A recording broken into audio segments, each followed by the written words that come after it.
and best friend of our correspondent Mr. Rajan.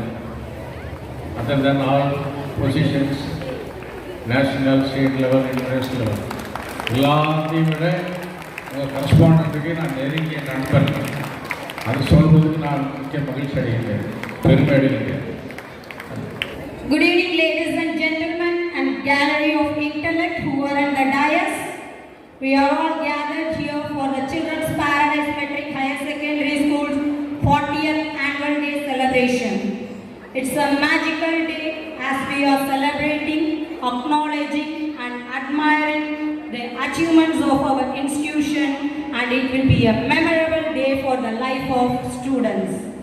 It's an opportunity for our students to exhibit their talents in various genres, which paves way for the young minds to pursue their passions. To start by the name of God, who is merciful and benevolent, let's all pray to the Almighty for His blessings with all humility to make today's event more successful. I request everyone to stand up for a prayer.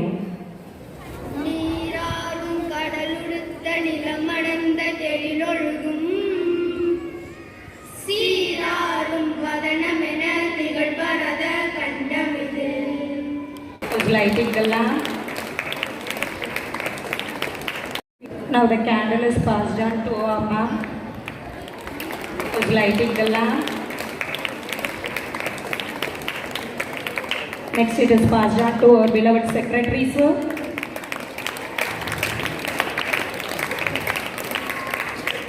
Next we have our very beloved Ravi, sir.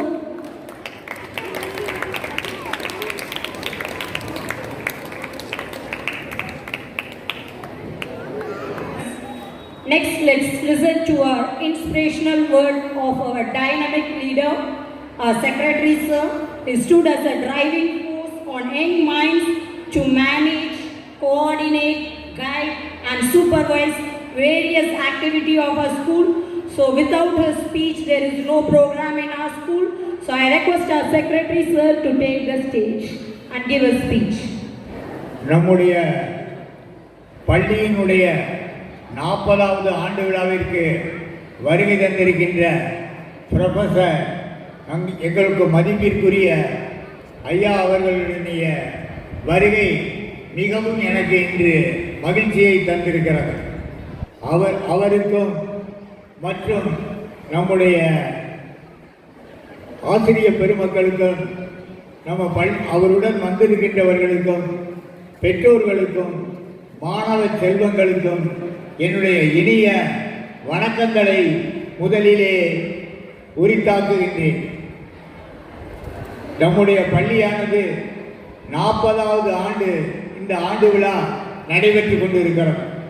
இந்த 40 ஆண்டுகள் கடந்து வந்த காலங்களில் எங்களுக்கு மிகவும் வழிகாட்டியாக இருந்தவர்தான் ஐயா கனகராஜ் அவர்கள் என்பது குறிப்பிடத்தக்கதாகும். எனக்கு மட்டுமல்ல, தமிழகத்தில் உள்ள அனைத்து நர்சரி, மெட்ரிக், மேல்நிலைப்பள்ளி அனைத்திற்குமே அவர் ஒரு சிறந்த வழிகாட்டி, சிறந்த ஆலோசகர். அவருடைய வழிகாட்டுதலின் பேரில் தான் பல பள்ளிகள் இங்கு இயங்கிக் கொண்டிருக்கின்றன. பல பள்ளிகளை பற்றி குறிப்பிடுவதை விட நான் நம்முடைய பள்ளியை பற்றி சொல்லுகின்றேன். நான் அவருடைய கருத்துக்கை ஏற்று அவருடைய வழிகாட்டுதலின்படிதான் நடந்து கொண்டிருக்கின்றேன். அவர் மிகவும் எளிமையானவர்.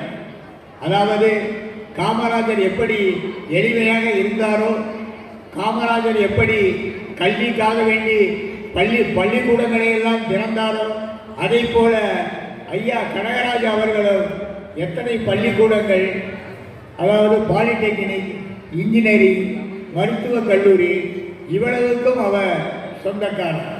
ஆனாலும் காமராஜர் எவ்வளவு எளிமையானவரோ அவரை போல் எளிமையானவர்.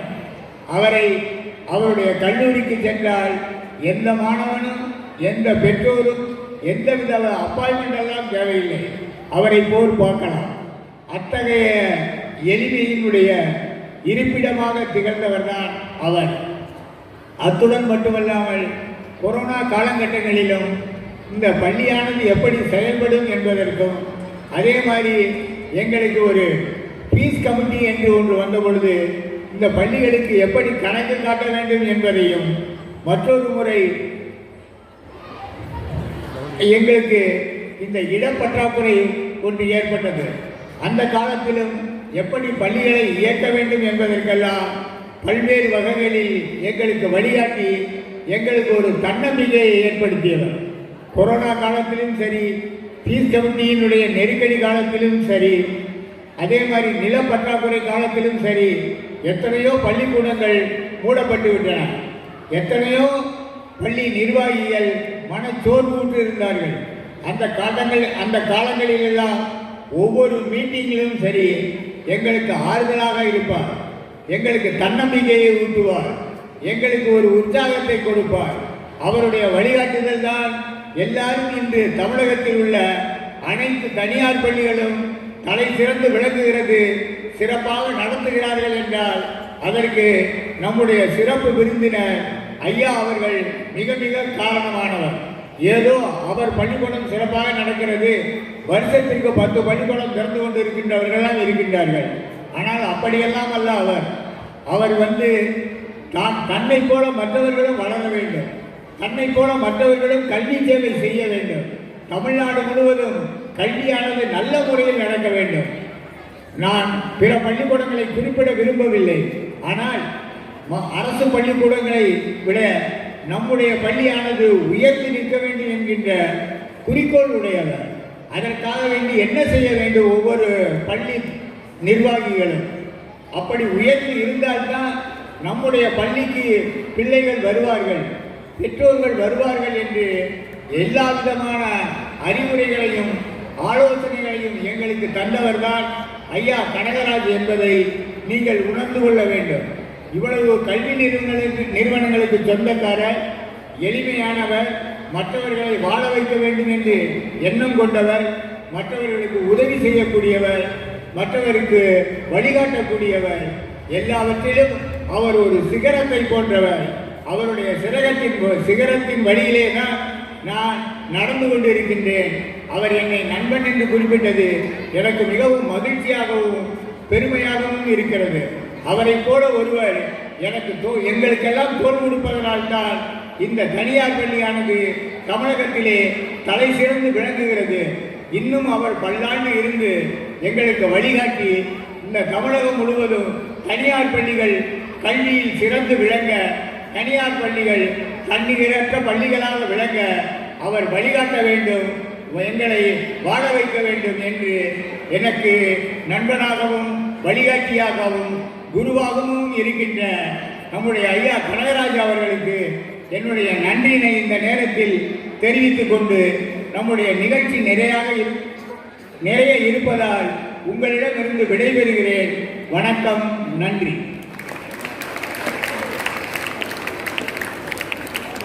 Thank you very much, sir, for your extraordinary and spellbound introductory note of our chief guest. Honoring the guest with a big smile, utmost sincerity and complete respect is our great Tamil tradition.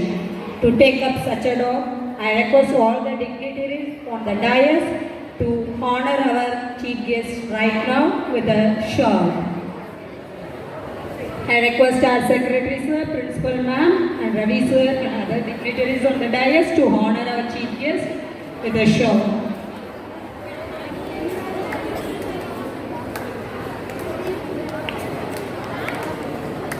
And we are ready to present a memento as a token of our love and appreciation to our chief guest.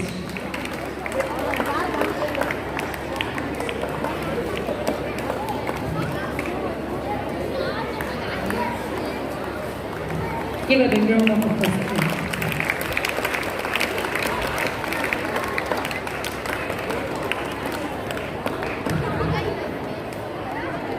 Thank you, sir. Thank you, ma'am. Thank you, Ravi, sir. Thank you, chief guest. Today in our midst, we are really fortunate to have the most eminent, prestigious and distinguished chief guest of this evening, Dr. A. Kanagaraj, Professor. He is the chairman of Jaya Group of Institution. Even though I read out membership and holding positions. He is not happy with that. He simply said he is a friend of our secretary, sir. That shows he is a man of simplicity. Really, thank you, sir, for saying that. And from this we can say his thought process and vision are always great, even though he is a man of simplicity. His accomplishments are really admirable. He is a man who starts his life from the traditional agricultural background but reached to the summit of educating millions of graduates. His service to the students' community are boundless. His hands are always ready to help the needy, and we can hear this line in Tamil, Koduthe Sivanda Karangal. He is the right person for it. He has donated lakhs and lakhs for many people who are in the need. His list of donations to the needy and temple are really boundless. He won many awards. He received a Kalvi Chemmal Award, Manidaneya Mamanidar Sudaroli Award, and the Best Secretary for the Lions Club of Avadi, and Best Educationist and Best Alumni Award. I think this will be an inspiration for you. You too want to have to get a Best Alumni Award like him, isn't it? So in our midst we have such a righteous person. I request the sir to take up the stage, sir. The mic is yours. You can share a few valuable advice to our students to inspire them. நமது பள்ளியினுடைய 40வது ஆண்டு விழாவை ஏற்பாடு செய்து இந்த விழாவிற்கு என்னை சிறப்பு விருந்தினராக அழைத்து உங்களை எல்லாம் நேரடியாக பார்ப்பதற்கு உண்டான வாய்ப்பை கொடுக்கக்கூடிய எனது இனிய நண்பர், இந்த பள்ளியினுடைய தாளாளர் திருவாளர் ராஜன் அவர்களே, மேலும் இந்த பள்ளியினுடைய முதல்வர் பொறுப்பெடுத்து மிக சீரும் சிறப்புமாக சில்ட்ரன் பேரடைஸ் என்ற பெயரோடு உண்மையிலேயே பேரடைஸாக நடத்தி கொண்டிருக்கக்கூடிய இந்த பள்ளியினுடைய முதல்வர் அன்பு சகோதரி விஜயா அவர்களே, மற்றும் இந்த பள்ளியினுடைய நிர்வாகத்தில் ஒரு முக்கிய பொறுப்பெடுக்கக்கூடிய அன்பு சகோதரர் ரவி அவர்களே, என் அருமை ஆசிரியர் இருபால் ஆசிரியர் பெருமக்களே, இங்கே திரளாக வந்திருக்கக்கூடிய மதிப்பிற்குரிய பெற்றோர்களே, என் அருமை மாணவ செல்வங்களே, உங்கள் அனைவருக்கும் என்னுடைய மாலை வணக்கத்தை தெரிவித்துக் கொள்கிறேன். உண்மையிலே மிக்க மகிழ்ச்சி அடைகின்றோம். ஏனென்றால் தமிழகத்தில் இருக்கக்கூடிய கிட்டத்தட்ட 20,000 மெட்ரிக் மேல்நிலைப் பள்ளிகளில் இந்த சங்கம் இயங்கிக் கொண்டிருக்கின்றது.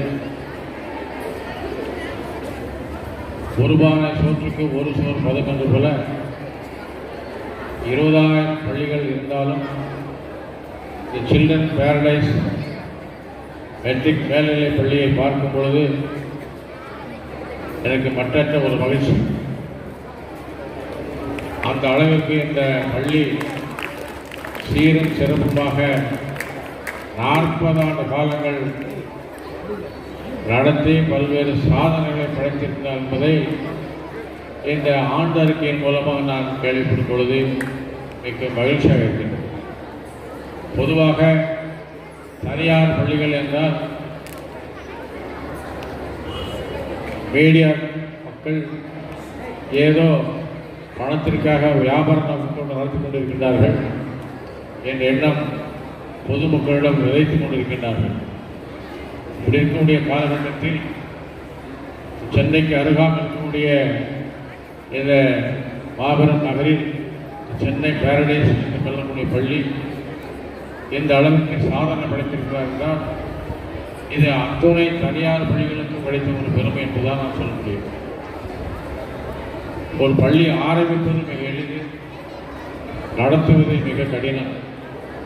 அதே நேரத்தில் 40 ஆண்டு காலங்கள் தொடர்ந்து நடத்துவது என்பது மிக மிக சிரமமான ஒரு செயல். இருந்த போதிலும் இந்த கல்வி அறக்கட்டளை ஒரு ஈடுபாடோடு சிறந்த முறையில் இந்த பள்ளியை நடத்தி வருகின்ற இந்த ஆண்டறிக்கையின் மூலமாக பார்க்கும் பொழுது உண்மையிலே நான் மகிழ்ச்சி அடைகின்றேன். இந்த ஆண்டறிக்கையின் முக்கியமான ஒரு கருத்து என்னவென்று கேட்டால், பொதுவாக பள்ளி என்றால் மாணவர்களுக்கு பாடம் சொல்லிக் கொடுத்து நிறுத்திவிடுவார்கள். ஆனால் இந்த சில்ட்ரன் பேரடைஸ் பள்ளி என்ற ஆண்டு அறிக்கையை பார்க்கும் பொழுது அத்தனை துறைகளிலும் சாதனைகளை படுத்திருக்கிறார். அதைவிட முக்கியமான ஒரு செய்தி என்னவென்று கேட்டால், நன்கொடையாக நன்றாக படிக்கக்கூடிய மாணவர்களுக்கு அந்த கேஷ் அவார்டுன்னு சொல்லக்கூடிய அந்த பரிசுகளை பார்க்கும்பொழுது உண்மையிலேயே நான் மனமகிழ்கின்றேன். அப்படிப்பட்ட ஒரு சிறந்த ஒரு பள்ளியினுடைய ஆண்டு விழாவில் ஒரு சிறப்பு விருந்தாக கலந்து கொள்வது எனக்கு மிக மகிழ்ச்சி அளிக்கின்றது. உண்மையிலே அந்த ஆசிரியர்களை நான் பாராட்டுவேன். இந்த அளவுக்கு இந்த பள்ளி ஆங்கிலத்தில் 99 மார்க் எடுத்துக்கிறார் என்றால் அந்த ஆசிரியர்கள் எந்த அளவுக்கு ஈடுபாடோடு அந்த கல்வி பணி செய்திருப்பார்கள் என்று பார்க்க வேண்டும். பொதுவாக நாங்கள் படித்துக்கூட காலகட்டத்தில் 35 மார்க் வாங்குவது மிக கடினம். இப்பொழுது சில்ட்ரன் பேரடைஸ் படிக்கக்கூடிய மாணவர்கள் 99 மார்க்கு அது ஆங்கிலத்தில் பெற்றிருக்கிறார்கள் கேட்டால் அது எதை காண்பிக்கிறது கேட்டால் ஆசிரியர் பெருமக்களோட திறமையை காண்பிக்கின்றது. அதோடு மட்டுமல்லாமல் அந்த மாணவர்களுடைய அந்த ஈடுபாடு, ஆசிரியர் வைக்கக்கூடிய நம்பிக்கை, ஆசிரியர்களுக்கு மாணவர்களுடைய நெருங்கிய ஒரு தொடர்பு என்பதை அது வெளிப்படுத்துகின்றது. அதுபோல் விளையாட்டுத்துறை, கல்வித்துறை, கலாச்சாரம் போன்ற பல்வேறு துறைகளில் இந்த ஆண்டறிக்கையின் மூலமான அந்த சில்ட்ரன் பேரடைஸ் பள்ளியினுடைய சாதனைகளை, நிகழ்ச்சிகளை நான் கேட்டு நான் மகிழ்கின்றேன். அதோடு மட்டுமல்லாமல் இந்த அளவிற்கு இந்த ஆசிரியர்களும் இந்த பள்ளியில் படிக்கக்கூடிய மாணவர்களும் மாணவிகளும் சாதனை படைத்திருக்கின்றார்கள். செயல்பெறாக இருக்கின்ற எத்தனையோ பள்ளிகள் திருவள்ளூர் மாவட்டத்தில் இருந்தாலும் இந்த பள்ளிக்கு ஒரு பெருமை பெற்று தந்திருக்கிறார்கள் என்றால் அது முக்கியமாக இந்த பள்ளியில் படிக்கக்கூடிய இருபால் மாணவர்களுடைய பெற்றோர்களை பெற்றோர் மேல் இருக்கக்கூடிய ஒரு நம்பிக்கை. இந்த பள்ளி நம்முடைய குழந்தைகளுக்காக மிக அற்புதமான முறையில் கல்வியை போதித்து வருகின்றார்கள், பல்வேறு சாதனைகள் படித்து வருகின்றார்கள். அந்த பெற்றோர்களுக்கு நம்பிக்கையின் மூலமாக இந்த மாணவர்கள் உற்சாகத்தோடு படித்து இதுபோல சாதனைகளை படித்து நான் முக்கிய மகிழ்ச்சி அடைகின்றேன். இந்த ஆண்டு விழா என்பது முக்கியமாக என்னை பொறுத்தளவில் ஆண்டு இறுதியில் இந்த பள்ளி எந்த அளவுக்கு இந்த பள்ளியை சிறப்பாக நடத்தி வருகின்றார்கள், என்னென்ன நிகழ்ச்சிகளை என்னென்ன விழாக்கள் நடத்தியிருக்கின்றார்கள், என்னென்ன சாதனைகளை பெற்றிருக்கின்றார்கள், என்னென்ன பரிசுகளை பெற்றிருக்கின்றார்கள் என்பதை சுருக்கமாக வந்திருக்கக்கூடிய விருந்தினர்களுக்கும் பெற்றோர்களுக்கும் தெரிவிப்பதுதான் ஆண்டு விழா. ஆனால் இங்கே இருக்கக்கூடிய கூட்டத்தை பார்க்கும் பொழுது பெற்றோர்கள் மிக திரள வந்திருக்கின்றார்கள். இந்த ஆண்டு அறிக்கை மட்டும் கேட்பது மட்டுமல்லாமல் குழந்தைகளுடைய கலை நிகழ்ச்சிகளை பார்த்து ஆச்சரியப்படும் அளவிற்கு அவர்களை பார்க்க வேண்டும், அவர்களை பாராட்ட வேண்டும் என்ற முறையில் இங்கே திரள வந்திருக்கின்றார். உண்மையிலே அதை பாராட்டுகின்றேன். இந்த பள்ளியை பொறுத்தளவில் பெற்றோர்களாக நீங்கள் உங்களுடைய குழந்தைகளை நன்றாக கவனித்து வருகின்றீர்கள் வீட்டில். அதைவிட இந்த பள்ளியில் பணியாற்றக்கூடிய ஆசிரியர் பெருமக்கள் அவர்களுக்கு என்று அவருடைய குடும்பத்தில் குழந்தைகள் இருந்தாலும் எவ்வளவு சிரமங்கள் இருந்தாலும் இந்த பள்ளியில் படித்துக் கொண்ட மாணவர்களை அவருடைய குழந்தைகள் என்ற முறையில் அந்த ஈடுபாடோடு நடத்தி வருகின்றார்கள், சாதனை பெற்று தந்திருக்கிறார்கள் என்பதை ஆண்டறிக்கை மூலம் தெரிந்து கொண்டேன். அருமை பெற்றோர்களே, இதை நீங்கள் நன்றாக உணர்ந்து கொள்ள வேண்டும். உங்களுடைய குழந்தைகள் உங்களுடைய வீட்டில் நல்ல குழந்தைகள் தான். ஆனால் அப்படிப்பட்ட நல்ல குழந்தைகளை ஆசிரியர் பெருமக்கள் குழந்தைகள் இருந்தாலும் அவர்கள் குழந்தைகளை விட உங்களுடைய குழந்தைகள் மீது அதிக கவனம் செலுத்தி உங்களுடைய குழந்தைகளை நல்ல முறையில் படிக்க வைத்து நல்ல மதிப்பெண்களை பெற்று மேலும் மேலும் உயர்கல்வி படிப்பதற்குண்டான வழி தந்திருக்கின்றார்கள். உண்மையிலே நாம் எல்லாரும் ஆசிரியர் பெருமக்களை பாராட்டுகிறோம். ஆசிரியர்கள் ஒரு குறைவு இருக்கத்தான் செய்யும். இருந்தாலும் பெற்றோர்கள் இதை நன்றாக உணர வேண்டும். ஒரு ஆசிரியர் ஒரு குழந்தையை கண்டிக்கிறார் கேட்டால் அந்த குழந்தையை நல்வழிப்படுத்துவதன் மூலம் தான் கண்டிக்கின்றார்களே, வேறொரு கண்டிப்பு கிடையாது என்பதை பெற்றோர்கள் நன்கு உணர வேண்டும். அப்பொழுதுதான் அந்த குழந்தைகள் வருங்காலத்தில் நல்ல ஒரு சிறந்த ஒரு மனிதனாக உருவாக்க முடியும். உங்களுக்கு மிக நன்றாக தெரியும், வாழ்க்கையில் 2 முக்கிய அறைகள். அருமை பெற்றோர்களே, ஆசிரியர் பெருமக்களே, மாணவ செல்வங்களே, நான் சொல்லக்கூடிய கருத்து மிக மிக முக்கியமான கருத்து. வாழ்க்கையில் ஒரு மனிதனுடைய வாழ்க்கையில் 2 அறைகள் மிக முக்கியம். ஒரு அறை என்பது, முதல் அறை என்பது கரு அறை, 2வது அறை வகுப்பறை. கருவறையில் ஒரு குழந்தை உயிர் பிறக்கின்றது.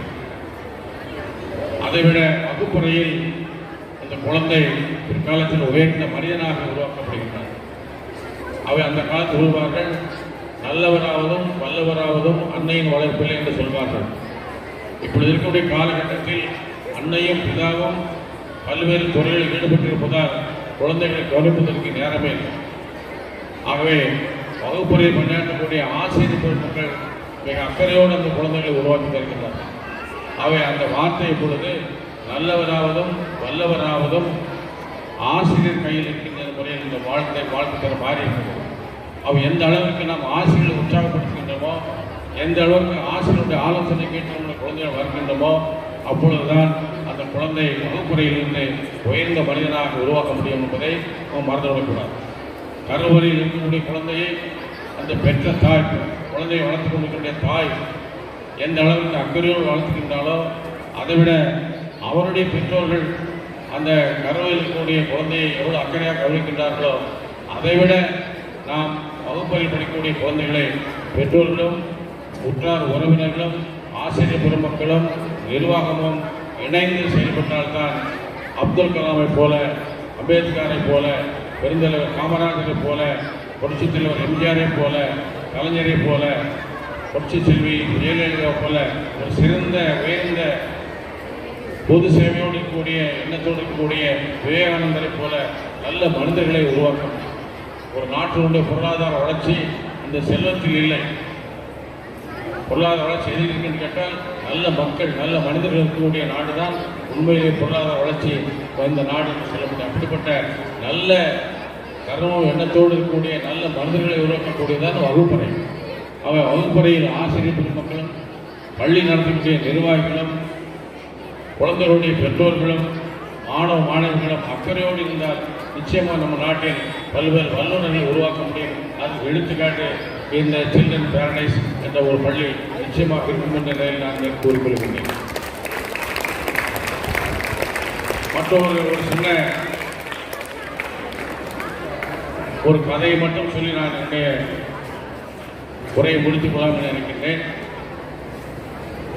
வாழ்க்கையில் மிக முக்கியமானது நல்ல எண்ணங்கள். நல்ல எண்ணங்கள் மனதில் வைத்துக் கொள்ள வேண்டும். நல்ல சிந்தனைகள், நல்ல நோக்கம், நல்ல செயல்பாடுகள் இருக்குமேயானால் எல்லாமே உங்களுக்கு நல்லதாக நடக்கும். அந்த அடிப்படையிலே இந்த பகுதியிலே 2 நண்பர்களும் ஏழை குடும்பத்தை சேர்ந்தவர்கள். அவருடைய முக்கியமான தொழில் என்னவென்று கேட்டால், அருகாமையில் இருக்கக்கூடிய மலைப்பகுதிக்கு சென்று மலைப்பகுதியில் இருக்கக்கூடிய மரங்களை வெட்டி இறகுகளை சுமந்து கொண்டு வந்து இந்த ரெட்டியில் இருக்கக்கூடிய பஜாரில் விற்று அந்த பணத்தை வைத்துக் கொண்டு குடும்பத்தை நடத்தி கொண்டிருக்கிறார்கள்.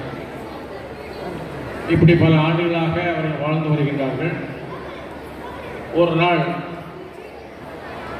2 நண்பர்களில் ஒருவர் காட்டுக்கு சென்று விறகு வெட்டி விறகு எடுத்து வரும்பொழுது ஒரு மரத்துக்கு அடியில் இருக்கக்கூடிய முனிவரை சந்தித்திருக்கிறார்.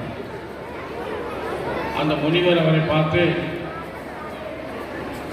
ஏன் உன் முகம் ஆடி இருக்கின்றது, ஏன் இந்த விறகு வெட்டி என்ன செய்கின்றார் என்று கேட்கும்பொழுது அந்த நண்பர் சொல்லியிருக்கின்றார், ஐயா, எனக்கு வேறு பிழைப்பு கிடையாது, வருமானம் கிடையாது, நான் ரொம்ப பரம ஏழை, இந்த விறகை விற்று ஏதோ 5 ரூபா 10 ரூபா வைத்து என் குடும்பத்தை நடத்தி வருகிறேன். ஆகவேதான் நான் மிக்க கவலையாக இருக்கின்ற போயிருந்தேன். அப்பொழுது அந்த முனிவர் சொன்னார், தம்பி நீ கவலைப்படாதே, நான் ஒரு தேங்காயை கொடுக்கின்றேன். அந்த தேங்காயை எடுத்துக்கொண்டு ஒரு மனைவியிடம் கொடுத்து வீட்டிலுடைய அந்த கடவுளை வணங்கி ஒரு மனைவியிடம் சொல்லி அந்த பூஜை அறையில் வைத்து இந்த பூஜை செய்தால் நிச்சயம் உன்னுடைய வருங்காலம் வளமாக இருக்கும் என்று கூறினார். அப்படியே செய்கின்றேன் குருநாதரை அப்படின்னு சொல்லி அவர் அந்த தேங்காய் எடுத்து வந்து மனைவியிடம் கொடுத்து அந்த பூஜை அறையில் வைத்து கடவுளை வணங்கி, பகவானே இனிமேலாவது என்னுடைய வாழ்க்கை வளமான வாழ்க்கையாக அமைய வேண்டும் என்று நல்ல எண்ணத்தோடு அந்த மனைவி அந்த பூஜை அறையில் தெய்வத்தை வழிபாடு செய்யும் பொழுது தேங்காயை உடைக்கும் பொழுது தேங்காயிலிருந்து ரத்தன கற்கள் வெளியே வந்திருக்கின்றன.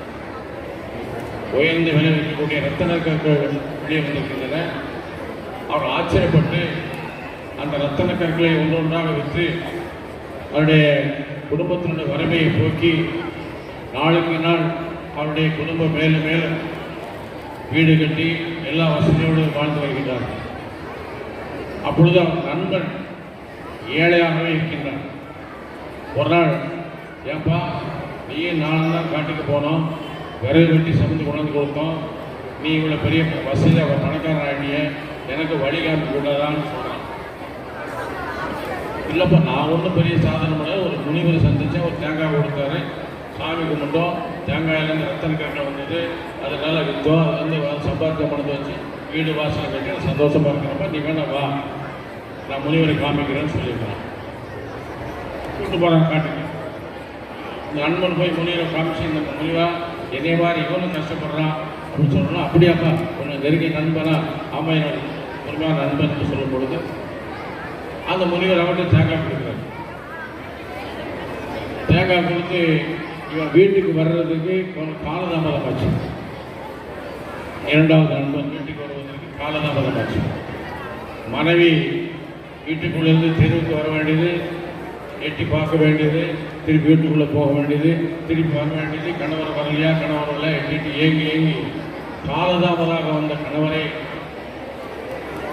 ஏக்கத்தோடு, என்ன மனுஷா எங்கே போன, 2 நாள் வராமல் இப்போ லேட்டாக வர்றீங்க, காலதாமதம் வர்றீங்கன்னு கேட்கும்போது அந்த முனிவர் சந்தித்தேன், இந்த தேங்காய் கொடுத்தாருன்னு சொல்லியிருக்கேன்.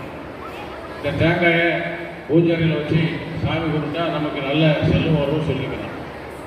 இந்த மனைவி தேங்காயை வாங்கி, இந்த இடத்துல மிக முக்கியமான ஒரு கட்டம், இந்த மயிறு தேங்காயை வாங்குறதுக்கு இவ்வளோ நேரம் காத்துக்கிறது இல்லையா அப்படின்னு சொல்லி எண்ணங்கள் சரியான எண்ணங்கள் இல்லை. அந்த எண்ணங்கள் சரியில்லாததால் அந்த பூஜை அறையில் வைத்து அந்த தேங்காயை உடைத்து கடவுளை வணங்கும் பொழுது முதல் நண்பரிடம் வரக்கூடிய அந்த விலை வந்து ரத்தனங்கள் போல ரத்தன கற்கள் வரவில்லை, தலையை முடிதான் இருந்தது. ஏனென்றால் நம்பிக்கை இல்லை, நல்ல எண்ணங்கள் இல்லை, ஆகியவரால் நல்ல வாழ்க்கை வாழ முடியவில்லை.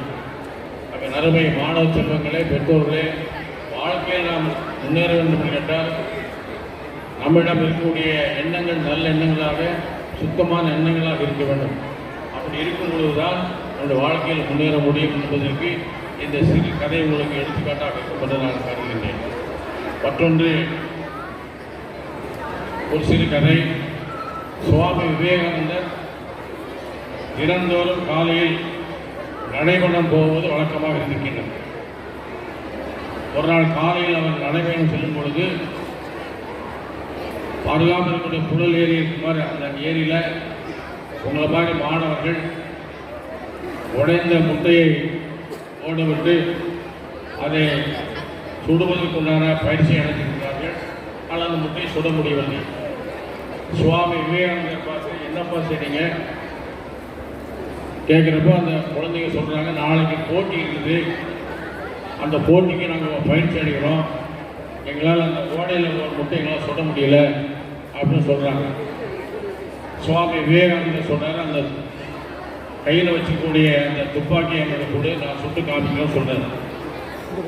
எங்களாம் பார்த்து ஏழாமல் சிரிக்கிறாங்க. ஏன்னா முண்டா சாமியார் இவர் என்ன துப்பாக்கி எப்படி சுடுவார் பார்க்கலாம்னு சொல்லி கொடுக்குறாங்க. வாங்கின உடனே ஓடையில் ஓடுற முட்டையை சுடுறாரு. இவங்களுக்கு ஆச்சரியமாக போச்சு. சுவாமி விவேகானந்தா கேட்குறாங்க, எங்களால் சுட முடியல, நீங்கள் வயசானவங்க நீங்கள் எப்படி சுடுறீங்கன்னு கேட்குறாங்க. விவேகானந்தர் சொல்கிறாரு, உங்களுடைய எண்ணங்கள்லாம் நாளை நடக்கக்கூடிய போட்டியில் இருக்குது. என்னுடைய எண்ணம் முட்டையை ஓடுற முட்டை சுட வேண்டிய எண்ணத்தோடு இருக்கின்றது. ஆகவே நான் முட்டையை சுட முடிய வாய்ப்பு கிடைத்தது என்று சொல்கிறார். ஆகவே அருமை மாணவர்களே, உங்களுடைய வாழ்க்கையில் சாதனை படிக்க வேண்டும், வெற்றி அடைய வேண்டும் என்று கேட்டால் உங்களிடம் நம்பிக்கை இருக்க வேண்டும். அந்த நம்பிக்கை என்பது மிக மிக முக்கியம். நல்ல எண்ணங்களோடு, நல்ல சிந்தைகளோடு, ஆழ்ந்த சிந்தைகளோடு நீங்கள் செயல்பட்டால் நிச்சயமாக உங்களுடைய வாழ்க்கையில் இந்த நம்பிக்கை கை கொடுக்கும். சொல்வார்கள், யானையினுடைய பலம் தும்பிக்கையில், மனிதனுடைய பலம் நம்பிக்கையில் என்று சொல்லும் போல வரக்கூடிய 10ஆவது வகுப்பு 12ஆம் வகுப்பு தேர்வில் நிச்சயமாக நீங்கள் வெற்றி அடைவீர்கள், சந்தேகமில்லை. அந்த முழு நம்பிக்கையோடு அந்த தேர்வை எழுதினீர்கள் என்றால் நிச்சயமாக அத்தனை மாணவர்களும் 100க்கு 100% மாணவர்கள் அரசு நடத்தக்கூடிய பொதுத் தேர்வு வெற்றி அடைவீர்கள் என்று நேரத்தில் உறுதியளிக்கின்றேன். ஆகவே மிக மிக வாழ்க்கையில் முன்னேறுவதற்கு நல்ல எண்ணங்கள் வேண்டும், நல்ல சிந்தனைகள் வேண்டும், 3வது நல்ல நம்பிக்கை வேண்டும். இந்த 3ம் இருந்தால் நிச்சயமாக உங்களுடைய வாழ்க்கையில் வெற்றி அடைய முடியும், உயர்நிலை அடைய முடியும் என்று இந்த நல்ல நேரத்தில் சொல்லிக்கொண்டு வாய்ப்பு கொடுத்த இந்த பள்ளி நிர்வாகிகளுக்கும் வந்திருக்கக்கூடிய பெற்றோர்களுக்கும் என் அருமை ஆசிரியர் நண்பர்களுக்கும் மீண்டும் ஒருமுறை நன்றி வாழ்த்து தெரிவித்துக் கொண்டு இந்த ஆண்டு சில்ட்ரன் பேரடைஸில் படிக்கக்கூடிய 10ஆவது வகுப்பு 12ஆவது வகுப்பு மாணவர்கள் அரசு நடத்தக்கூடிய பொதுத் தேர்வில் 100க்கு 100 தேர்ச்சி அடைவது மட்டுமல்லாமல் 100க்கு 100 மதிப்பெண்கள் பெற்று நிச்சயமாக இந்த தேர்வு வெற்றி அடைவது என்று உறுதியளித்து அவர்களை எல்லாம் வாழ்த்தி அமர்கின்றேன். நன்றி, வணக்கம்.